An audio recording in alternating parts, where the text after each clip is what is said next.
Muy buenas a todos y bienvenidos a un nuevo vídeo de Fórmula Crespo. En esta ocasión no estamos ante un top 10 pilotos de la semana y es que solo he tardado un vídeo en incumplir la promesa y lo que tenía planeado para todo el año. Esto es absolutamente increíble.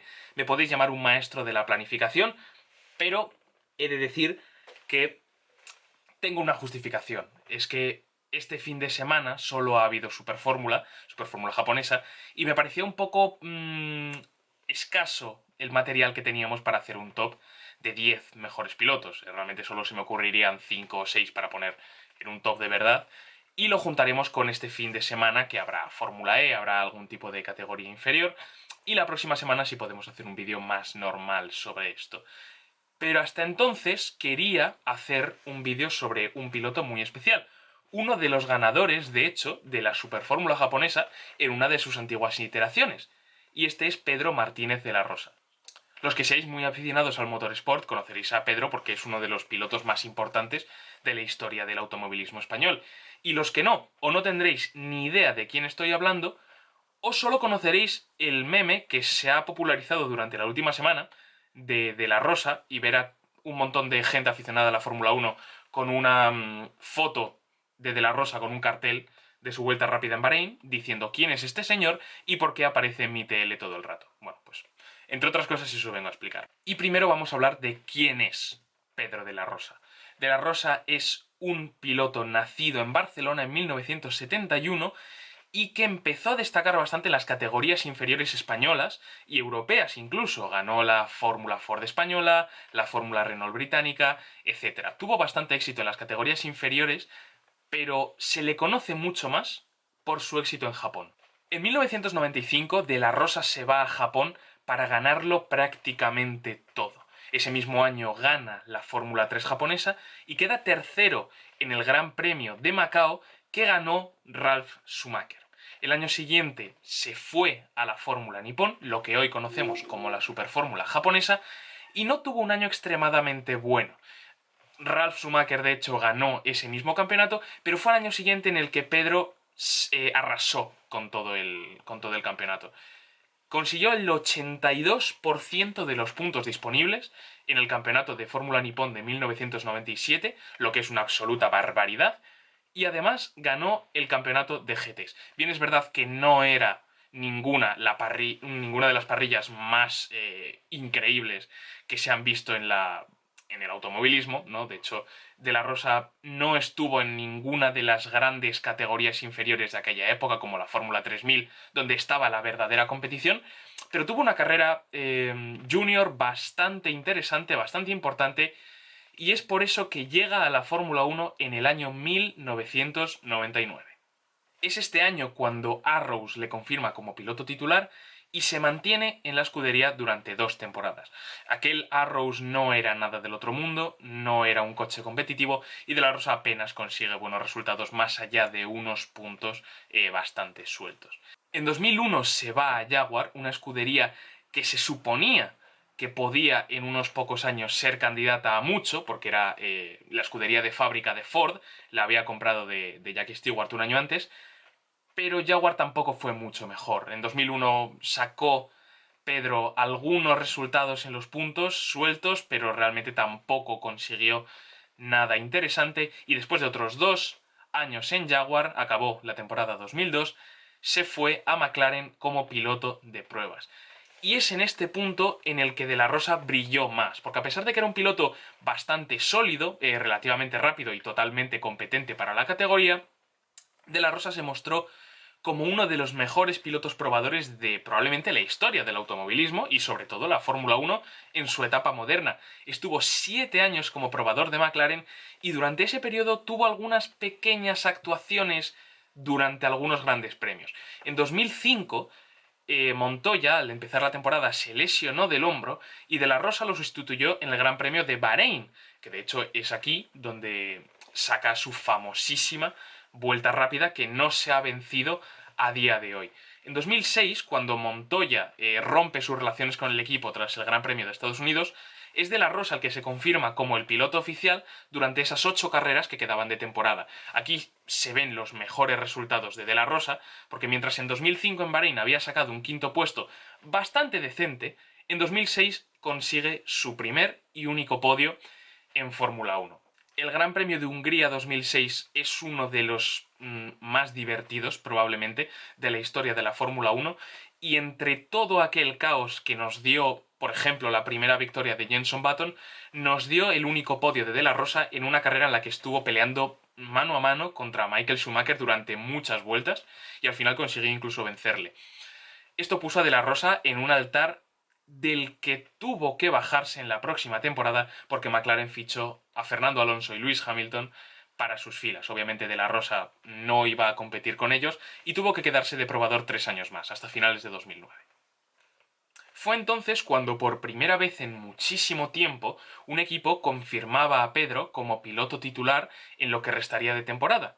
Este equipo fue Sauber, quien volvió a la Fórmula 1 después de unos años bajo la mano de BMW, que salió de la Fórmula 1 debido a la crisis de 2009, y De la Rosa empezaba la temporada con un equipo que no era extremadamente competitivo, pero sí que tenía un coche para luchar por los puntos en bastantes carreras, de forma relativamente habitual.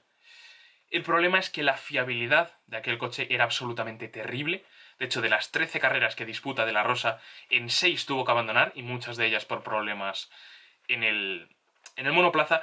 Y hubo una carrera en Malasia en la que ni siquiera pudo salir a pista a rodar y tuvo que dejar su asiento, de hecho, en las últimas carreras a Nick Heidfeld y se fue como piloto probador de Pirelli. Al año siguiente volvió a ser piloto probador de Mercedes, pero hubo una carrera que sí que disputó, que fue el Gran Premio de Canadá 2011, una carrera absolutamente increíble, muchos la recordaréis por esa victoria bajo la lluvia en la última vuelta de Jenson Button, pero fue la única carrera que disputó por la lesión de Checo Pérez en el Gran Premio de Mónaco. Y no fue hasta la temporada 2012 en la que de verdad vimos a Pedro de la Rosa completar su última temporada en la Fórmula 1 y su primera temporada completa en alrededor de 10 años. HRT, el único equipo español de la historia de la Fórmula 1, le fichó para su última temporada y los resultados no llegaron porque simplemente el coche no daba para más. No solo era el coche más lento de la parrilla, tenía unos fondos prácticamente inexistentes, sino que además, bueno, tampoco podemos decir que su segundo piloto, Narain Karthikeyan, ayudara mucho. Y nunca tuvo pilotos decentes HRT en toda su historia. Probablemente, de hecho, De la Rosa sea el mejor piloto de la historia de HRT con diferencia. Para la temporada 2013, después de la desaparición de HRT, Pedro se quedó sin asiento, así que decidió irse a Ferrari también como piloto probador. Estuvo allí un par de años y suyo es en parte el mérito de conseguir que Ferrari, no el primer año, pero sí que el segundo y a partir de entonces, tuviera un relativo éxito, algunas victorias en las primeras temporadas, de la era híbrida de la Fórmula 1. Más allá de algunos test con la Fórmula E, Pedro desde entonces no ha hecho prácticamente nada a nivel profesional dentro del automovilismo, pero es aquí por donde muchos de los fans más nuevos le conocen, y es por su etapa como comentarista. Durante los años en los que Pedro de la Rosa estaba como piloto de pruebas o simplemente no estaba en la Fórmula 1, Pedro ha sido comentarista en televisión desde en Telecinco, en La Sexta, en Antena 3 y ahora en Movistar Plus. Y es que los equipos de comentaristas de la Fórmula 1 en España nunca han sido demasiado estables. Excepto Antonio Lobato entre 2004 y 2015, ningún narrador o comentarista se ha mantenido muchísimo tiempo en su espacio. Pero ahora mismo con Movistar /Dazón, yo creo que tenemos al mejor equipo de narración de la Fórmula 1 que ha tenido nunca España. Tenemos como narrador, todos sabemos, a Antonio Lobato, y como comentaristas a Pedro de la Rosa y Toni Cuquerella, que dan una cierta diferencia tanto en su enfoque profesional como en su carácter.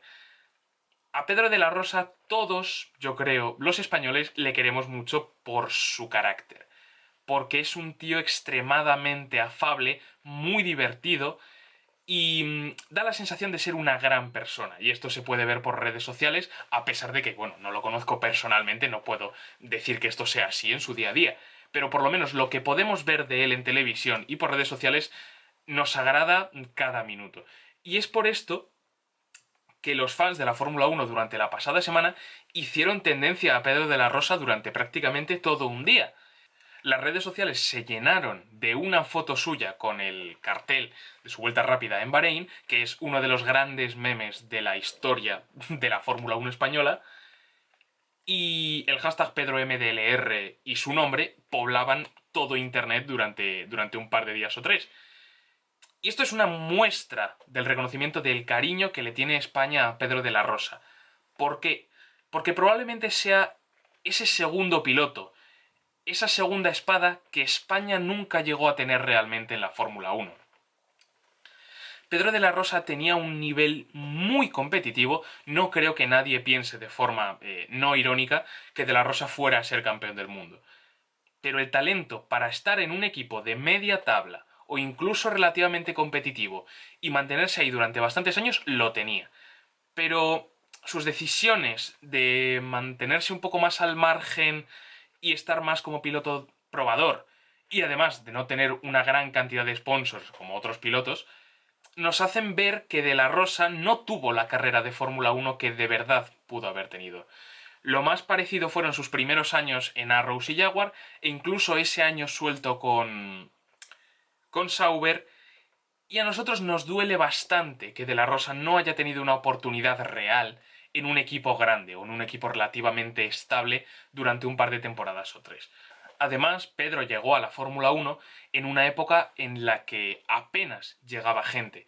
Podemos contar que desde Luis Pérez Sala en 1989 hasta la actualidad, sin incluir a este primero, solo ha habido 6 pilotos españoles en la Fórmula 1. Y entre 1990 y el 99, que fue cuando debutaron tanto Pedro de la Rosa como Marc Gené, no hubo pilotos españoles.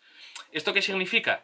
Que Alemania, durante una misma temporada, tuvo los mismos pilotos en la parrilla que España ha tenido durante los últimos 30 años. Para nosotros, cada piloto español que llega a la parrilla supone una nueva ilusión y una nueva esperanza de ver a alguien ya no que gane los mundiales de Fernando Alonso, sino que se mantenga ahí estable, como por ejemplo Carlos Sainz lo está haciendo ahora. Todos pensamos que por talento, en su época, Pedro de la Rosa pudo haber sido esa persona, pudo haber sido ese piloto que hubiera sacado puntos regulares y podios habituales para equipos de media tabla, pero por desgracia nunca llegó esa oportunidad. Hasta aquí llega el vídeo. Dejad en los comentarios vuestras muestras de amor y apoyo incondicional a Pedro de la Rosa y también comentadme de qué piloto, a lo mejor un poco menos habitual, no los grandes como Lewis Hamilton o Sebastian Vettel, de quién me queréis escuchar hablar en futuros episodios, en las semanas en las que no tengamos top 10 o en algún vídeo extra que me apetezca sacar. Así que muchas gracias a todos por ver hasta aquí, un saludo y hasta la próxima.